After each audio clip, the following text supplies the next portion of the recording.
నమస్తే, welcome to cloud media. American Heart Association రక్తపోటుకు సంబంధించి సరికొత్త మార్గదర్శకాలను విడుదల చేసింది. 2017లో జారీ చేసిన నిబంధనలను ఇప్పుడు మార్చేశారు.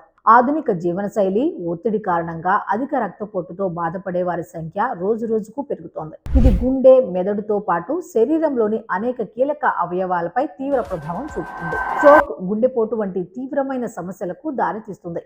ఈ నేపథ్యంలో AHA విడుదల చేసిన కొత్త మార్గదర్శకాలు ఎంతో ప్రాముఖ్యతను సంతరించుకున్నాయి. ఈ కొత్త నిబంధనల ప్రకారం 120/80 mmHg రక్తపోటును కూడా సాధారణంగా పరిగణించరు. Systolic 115 to 119 mmHg, diastolic 70 to 79 mmHg మధ్య ఉండటమే ఇప్పుడు సాధారణ స్థాయి. 130/80 mmHg కంటే ఎక్కువ ఉంటే అది స్టేజ్ 1 హైపర్ టెన్షన్ గా పరిగణించబడుతుంది.